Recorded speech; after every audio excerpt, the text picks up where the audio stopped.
دوسروں کے اوپر الزام لگانے سے باز نہیں آتے اور کہتے ہیں حاجی صاحب، حضرات محترم یہ حاجی نہیں ہے۔ بہرحال جب یہ لوگ حج کرنے کے لیے گئے اور جب ادھر سے یہ قافلہ واپس آیا، جب یہ قافلہ واپس آیا تو ایک مقام پر رکے، بہت زیادہ تیز بارش اور سردی ہو رہی تھی اور شام ہو چکا تھا، تو یہ لوگ رکے۔ رکنے کے بعد جو ہے جب صبح کا سویرا ہوا اور دیکھا کہ موسم تھوڑا فریش ہے مگر سردی گھٹ نہیں رہی ہے، سردی گھٹ نہیں رہی ہے۔ اب جو ہے وہاں پہ دیکھا کہ ایک شخص ہیں بالکل بال الجھے ہوئے ہیں اور جو ہے بالکل جسم کرک ہو چکا ہے۔ جب ان کے قریب گئے، جا کر کے دیکھے تو دیکھا تو پتہ کیا چلا کہ بالکل یہ تو انتقال کر گئے، یہ تو انتقال کر گئے۔ انا للہ و انا الیہ راجعون۔ اب کوئی انہیں پہچان نہیں پا رہے کہ یہ ہیں کون، کوئی انہیں پہچان نہیں پا رہے ہیں۔ اتفاق کی بات تھی کہ کچھ قافلہ جو ہے مکہ شریف کی طرف سے آ رہے تھے اور کچھ مکہ شریف کی طرف جا رہے تھے۔ تو یہ معاملات جو ہے حج سے پہلے کا واقعہ ہے، حج کے لیے جا رہے تھے اور اسی وقت جو ہے آپ کا جو ہے انتقال ہو جاتا ہے۔ بہرحال اب کیا ہوگا، وہاں کفن تو کم سے کم 3 کفن تو چاہیے نا۔ اب کفن میں کیا ہوگا، اور ساتھ میں جو ہے قبر کے لیے جو ہے گڈھا کھودنا ہے۔ زمین رتیلی نہیں ہے، ریتیلی نہیں ہے بلکہ جو ہے سخت زمین ہے، پتھریلی زمین ہے، اس کو کھودنے کے لیے جو ہے فاورا وغیرہ بھی چاہیے۔ اب کیا ہوگا کیا ہوگا، بہرحال جو بھی ہوا ہونے کے لیے یہ معاملہ ہوا کہ سبوں نے جو ہے اس جماعت میں سے کہا کہ چلو بھائی ایک کپڑا ہم دے دیں گے، ایک ہم دے دیں گے، ایک ہم دے دیں گے۔ اس طرح سے ان لوگوں نے سارا انتظام کفن کے لیے تو کر لیا۔ کفن کے بعد جو ہے کہا اب قبر کیسے کھودا جائے گا، پانی وغیرہ نہلوانے دھلوانے کے لیے سب کچھ کے لیے جو ہے ضرورت پڑے گی۔ تو کہا اگر فاورے کی ضرورت ہے سامنے گاؤں ہے وہاں سے لے کر کے آؤ۔ اب بتائیے پتھریلی زمین کو جو ہے فاورا سے بھی کھود پائیں گے جلدی؟ فاورا لایا گیا، جب زمین کو کھودی گئی تو زمین بالکل ہلکی پڑ گئی، زمین بالکل ہلکی پڑ گئی۔ جو زمین کو جو ہے وہاں کے رہنے والے کا کہنا ہے کہ ہم پوری طاقت بھی لگا دیتے تھے تو اتنی ہلکی نہیں ہو پاتی تھی، یعنی کہ جس طرح سے ہمارے بہار کی زمین کافی ہلکی ہوتی ہے، ٹھیک ہے، ادھر کی بھی پھر بھی کافی سخت ہے اور ہمارے وہاں بہت کافی ہلکی ہے، یعنی کہ فاورا سے جو ہے چاہیں تو ایک دن میں بہت بڑا بڑا گڈھا کر سکتے ہیں، ٹھیک ہے۔ تو بالکل ویسی ہلکی پڑ گئی زمین۔ بہرحال وہاں پہ قبر شریف کو کھود دیا گیا۔ بھائی پانی قریب میں نہیں ہے، پانی 10 کلومیٹر دور میں ہے، پانی جو ہے 10 کلومیٹر دور میں ہے۔ اب وہ پانی کیسے لایا جائے؟ سب آہستہ پہستہ کر کے بولے بھائی پانی تو لانا ہی پڑے گا، کیونکہ پانی نہیں لائیں گے تو ان کو نہلوائیں گے کیسے، پھر دفنائیں گے کیسے، طرح طرح کی باتیں۔ تو 10 کلومیٹر سے بھی زیادہ دوری میں وہ تالاب تھا، مگر جیسے ہی وہاں پہ جو ہے حضرت اویس قرنی رضی اللہ تعالیٰ عنہ کے نہلوانے دھلوانے کے انتظامات کے لیے پانی کی تلاشی کی جاتی ہے، جو محلے والے خود حیران و پریشان کہ ہم پانی دیں کہاں سے۔ محلے والے پانی دینے کے لیے تیار نہیں تھے، محلے والے ساتھ میں جانے کے لیے تیار ہوئے مگر پانی دینے کے لیے تیار نہیں۔ دیکھا کیا پتہ ہے آپ کو، جب یہ لوگ پانی کے لیے روانہ ہوئے بہت مشکل سے 30 سے 40 قدم گئے ہوں گے، پانی کا تالاب آ جاتا ہے۔ کیا آ جاتا ہے؟ جو 10 کلومیٹر دوری کا فاصلہ میں تالاب ہے وہ 30 سے 40 قدم آگے جاتے ہیں۔ رب کعبہ نے اویس قرنی کے مزار پاک سے اور وہ تالاب کے درمیان کے زمین کے تن کو اس طرح سے کھینچ دیا کہ ان کے محبین جو پریشان ہوتے گھنٹوں میں نہیں آ پاتے وہ منٹوں میں پانی لے کر کے آ گئے، نہلوا دھلوا گیا۔ اب وہاں پہ ان کو نہلوانے کے بعد کفنانے کی بات آئی۔ کس کی بات آئی؟ وہ کپڑے کے لیے سوچ ہی رہے ہیں، غائبانہ انداز میں وہاں پہ جو ہے کفن رکھ دیا جاتا ہے اور رکھا بھی جاتا ہے تو خوشبو، ماشاءاللہ کیا خوشبو، سب پریشان کہ یہ پہلی بات یہ کفن آئے کہاں سے، اور آنا تو چلو سمجھ سکتے ہیں کہ پتہ نہیں کہیں سے آ گیا ہوگا، مگر ایسا خوشبو۔ ان لوگوں کے دل میں جو ہے تھوڑا سا یہ احساس ہونے لگا یہ کوئی عام انسان نہیں ہے۔ جب ان کو قبر انور کے اندر ڈالا جاتا ہے، اتنی خوشبو آپ کے مزار پاک کے اندر، اتنی خوشبو کہ ویسے خوشبو کسی نے پہلے سونگھا ہی نہیں تھا، ویسے خوشبو کبھی ان لوگوں نے سونگھا ہی نہیں تھا۔ بہرحال آپ کو جو ہے جب کفنا کر کے جب اندر ڈالا جاتا ہے، ڈالنے کے بعد جب مٹی ڈالی جاتی ہے تو آپ کی قبر انور بالکل جو ہے مٹی بھی اتنی ہلکی ہو گئی کہ کسی کو اٹھانے میں پھاوڑے کی ضرورت ہی نہیں پڑی، ہاتھوں سے ہی سبوں نے دے دیا، اتنی سخت مٹی کو بھی وہاں پہ جو ہے پھاوڑے کی ضرورت ہی نہیں پڑی۔ بہرحال یہ لوگ ڈال تو دیے، دفنا بھی دیے، یہ لوگ چلے گئے مکہ شریف کی طرف، مگر ان لوگوں کے دماغ سے یہ جو ہے باتیں ختم نہیں ہونے لگی۔ یہ باتیں جہاں پہ بھی بیٹھیں یہ باتوں کو چھیڑ دیں، جہاں پہ بھی بیٹھیں یہ باتوں کو چھیڑ دیں۔ سوچا کہیں نہ کہیں سے یہ خبر تو ملے گی ہی، یہ تھے کون؟ جہاں پہ بھی بیٹھے فلاں جگہ پہ جو ہے ایک آدمی مر گئے، ان کو ایسا ہوا ویسا ہوا، ساری باتیں بتائے۔ تو جب ہولیا بتانے لگے تو وہاں پہ جو ہے مکہ شریف میں ایک صاحب جو ہے ان کو بتایا کہ یہ کوئی عام انسان نہیں تھا بلکہ اللہ کے محبوب بندہ جن کا نام اویس قرنی تھا۔ اب وہ لوگ زار و قطار رونے لگے کہ ہائے ہم جو ہے اتنے بد نصیب تھے کہ اویس قرنی کے جسم اطہر کو تو دیکھا مگر ہم نے پہچان نہ پایا، اویس قرنی کو ہم نے مدفن تو کیا مگر ان کے مزار پاک پر بیٹھ کر کے گھنٹہ 2 گھنٹے عبادت الہی نہ کر پایا، کیونکہ انہوں نے نام سنا تھا مگر چہرہ نہیں دیکھا تھا۔ حضرات محترم، وہ انسان بڑے خوش قسمت ہیں جنہوں نے اللہ والوں کی زندگی کو پایا، اللہ والوں کو دیکھا اور ان سے فیض حاصل کیا، اور وہ بڑے بد نصیب ہیں، بدقسمت ہیں کہ اللہ والوں کو دیکھا، اپنے علماء کو دیکھا اور ان سے جو ہے فائدہ حاصل نہ کیا۔ بڑے بد نصیب انسان ہیں وہ، اور ان کی یہ بد نصیبی کہاں لے کر کے جائے گی، کس گڈھے میں گرائے گی کوئی پتہ نہیں ہے۔ اور دور حاضرہ میں اللہ کے نیک بندہ بھی ملنا مشکل ہے، ملتا تو ہے مگر بہت مشکل سے، اور آج کی تاریخ میں جو ہے عالم تو بہت ملیں گے مگر واقعی میں نبی کا سچا دیوانہ اور سچے عاشق رسول کی حیثیت سے عالم ملنا بھی آج کی تاریخ میں بہت مشکل ہو چکا ہے، بہت مشکل ہو چکا ہے۔ کیونکہ میں عالم ہونا ایک عالم ہونا ٹھیک ہے، میں ہماری ضرورت علماء کرام سے پڑتی رہتی ہے ہمیشہ، کم سے کم نہیں کچھ تو دن میں 5-7 علماء کرام کی کال آتی ہے، مگر جب حالات کو دیکھتے ہیں تو مجھے خود کو رونا آتا ہے، خود کو رونا آتا ہے۔ بعض اوقات ایسے بھی علماء کو ہم نے دیکھا ہے کہ باصلاحیت عالم ہے مگر وہ کس ٹائم میں کیا بولیں گے انہیں خبر ہی نہیں، کیونکہ قوم کے حالات کو دیکھ کر کے وہ عالم رہ کر کے بھی عالم کے حق کو ادا نہیں کر رہے بلکہ عوام کے حق کو ادا کر رہے ہیں، عوام کے حق کو ادا کر رہے ہیں۔ لہٰذا ایسے بھی عالم ہمیں جو ہے جہنم میں لے کر کے جائیں گے، ایسے بھی عالم، کیوں کہا جاتا ہے کہ علماء کرام سے ہی جنت کا دروازہ کھولا جائے گا، حکم ہوگا پیغمبر اعظم کا، مگر جنت کا دروازہ جو ہے کھولا جائے گا تو علماء کے لیے، بھلے وہ صحابہ کرام ہو، تابع کرام ہو، تابعین ہو، خلفائے راشدین ہو یا زمانہ موجودہ کے علماء کرام ہو، سب عالم تھے، مگر انہی کی وجہ سے اور ان کے لیے ہی سب سے پہلے جہنم کا دروازہ بھی کھولا جائے گا۔ پتہ ہے کیوں کھولا جائے گا؟ تمہیں ہم نے عالم بنایا تھا اس لیے نہیں کہ تم ایک علم کے آرے کو لے کر کے علم کے جھانسے میں اپنی قوموں کو تباہ و برباد کر دو، ان کے ایمان کے جنازہ کو نکال دو، انہیں دین سے دور کر دو۔ صرف دیکھ لو کہ ہماری عوام جو ہے نا ہم سے راضی کیسے ہوگی، کیا ہوگی، راضی کیسے ہوگی۔ دیکھ لیا کہ ہماری عوام جو ہے ناچ گانے ڈانس کے بڑے وفادار ہیں، ارے یار اپنا کیا لے رہا ہے، ہم بھی ان کے ساتھ ہو جاتے ہیں،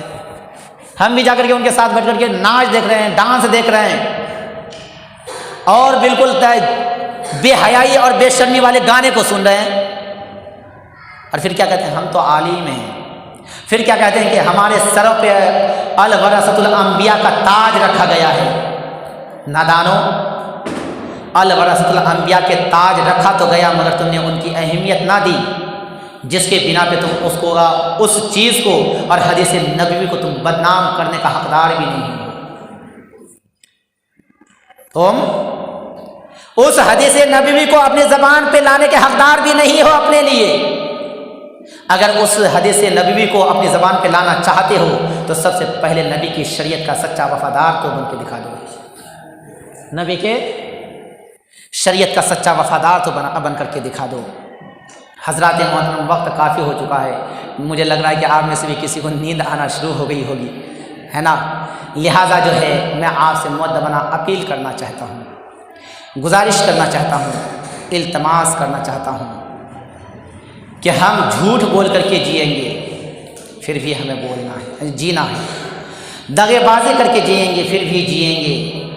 غداری کر کے جئیں گے پھر بھی جئیں گے، کتنوں ہی غداری کر لیں گے، کتنوں ہی دھوکے بازی کر لیں گے، کتنوں ہی مال کو اکٹھا کر لیں گے، پھر بھی سب کچھ کو یہیں چھوڑ کر کے جائیں گے، ہے نا؟ پھر بھی سب کچھ کو یہیں چھوڑ کر کے جائیں گے، صرف اپنی جسم کو لے کر کے جائیں گے، ہے نا؟ تو اس جسم کو نار جہنم سے بچانے کے لیے کچھ تو کر کے جائیں، جھوٹ غیبت دغے بازی چغل خوری سے بچ کر کے رہیں، شریعت مصطفیٰ کو اپنے دل میں جگہ دے دیں، سنت مصطفیٰ کو اپنے چہرے پہ سجا لیں۔ ارے بھائی جو شادی شدہ ہیں تو ان سے گزارش ہے اگر دوسری شادی کرنے کے ارادے میں تو وہ بھی بتا دیجیے، اور جو بغیر شادی شدہ ہیں اگر ان کی سوچ یہ ہے کہ اگر ہمارے چہرے پہ داڑھی آ جائے گی تو مجھے کوئی لڑکی دیں گے نہیں، کوئی چھوڑی مجھ سے شادی نہیں کریں گے، ہمارے چہرے پہ بھی تو داڑھی ہے، نہیں ہے کیا؟ ارے نہیں ہے کیا؟ کیا میری شادی نہیں ہوئی کیا؟ مجھے لڑکی نہیں ملی کیا؟ کوئی لڑکی اور کسی باپ کی بیٹی کیا میری بیوی بن کر کے نہیں آئی کیا؟ کہ دنیا کے اندر لاکھوں علماء کرام ہیں، کیا ان کی شادیاں نہیں ہوئی کیا؟ ہاں ہوئی، فرق سوچ کی ہے کہ آپ کی سوچ یہ ہے کہ جب تک ہم داڑھی نہیں منڈائیں گے تو مجھے کوئی لڑکی پسند نہیں کرے گی، تو جیسی آپ کی سوچ ہے ویسے ہی ہوتا ہے۔ اور ہمارے علماء ہیں یا جو اچھے متقی پرہیزگار ہیں، بھلے وہ عالم ہو یا نہ ہو، اگر انہوں نے اپنے دل میں محبت مصطفیٰ کو بسا لیا کہ بھلے کوئی لڑکی مجھ سے شادی کرے یا نہ کرے، بھلے کوئی لڑکی میری بیوی بنے یا نہ بنے، مگر میں اپنے چہرے پہ سنت مصطفیٰ کو سجا کر کے رہوں گا۔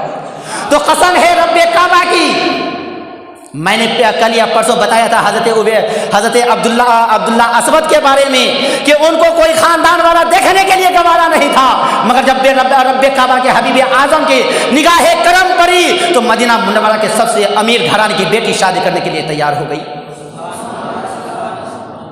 ایسے ہی اگر آپ اپنی صورت کو، اپنی سیرت کو مصطفیٰ کے کریم علیہ السلام کے سنت سے ڈھال لیں گے تو بھلے دنیا کچھ بھی بغاوت کرتی رہے، جس کے دل میں سچی محبت مصطفیٰ ذرہ برابر کے لیے بھی ہوگا تو وہ آپ کو ہی چنیں گے، دوسروں کو نہیں۔ پتہ ہے کیوں؟ وہ آپ کے اندر کی جو ہے کمی کو نہیں دیکھا، یار ان کے چہرے پہ سنت رسول ہے، یہ نمازی ہے، یہ کبھی بھی میرے حق کو حق تلفی نہیں کرے گا، نہ حق جو ہے بیزا نہیں کرے گا، کیونکہ جب یہ نماز پڑھتا ہے، چہرے پر داڑھی رکھتا ہے، تو اس سے یہ بات ثابت ہوتی ہے کہ بھلے یہ عالم نہ ہو مگر علماء کے بیچ میں رہتا ہوگا، یہ بھلے عالم نہ ہو مگر اسلامی تاریخ کو، اسلامی ہسٹری کو یہ استعمال میں لیتا ہوگا، مطالعے میں لیتا ہوگا،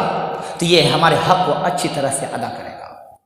اگر دو باتیں ہم اپنے شوہر کے بیچ میں بول بھی دیں اونچی آواز سے تو یہ ہماری باتوں کو برداشت کر لے گا، کبھی ہم دونوں کے درمیان میں لڑائی نہیں ہوگی، اور اگر لڑائی ہو بھی گئی تو وہ لڑائی ایسی ہوئی کہ اب ہوئی تب ختم ہو گئی، یعنی کہ لڑائی محبت کی تو ہوگی مگر اس لڑائی میں نفرت کی آگ کبھی جل نہیں سکتی۔ ایسی صورت کو بنائیے، ایسی سیرت کو بنائیے، اور کوشش کیجئے ابھی بھی سپلا بننا چھوڑ دیجئے، ابھی گورا بننا چھوڑ دیجئے، کیونکہ اللہ تبارک و تعالیٰ نے ہماری صورت کو اتنا اچھا بنایا ہے، داڑھی منڈانے سے جو ہے نا وہ صورت کو کبھی جو ہے اچھا نہیں بنا سکتا ہے، اللہ تعالیٰ نے جو بنایا ہے وہی اچھا ہے۔ اگر آپ کو ایک کریم پاؤڈر اور جو ہے اسطورے پہ اتنا ناز ہے کہ یہ ہمیں خوبصورت بنا سکتا ہے، تو رب کعبہ نے ہماری صحت کو، ہماری صورت کو، ہمارے چہرے کو اتنا خوبصورت بنایا تھا، اس کے اوپر کتنا احسان ماننا چاہیے، کتنا شکر ادا کرنا چاہیے۔ کیا ہم نے کبھی کیا؟ ہم نے کبھی کیا؟ نہیں کیا۔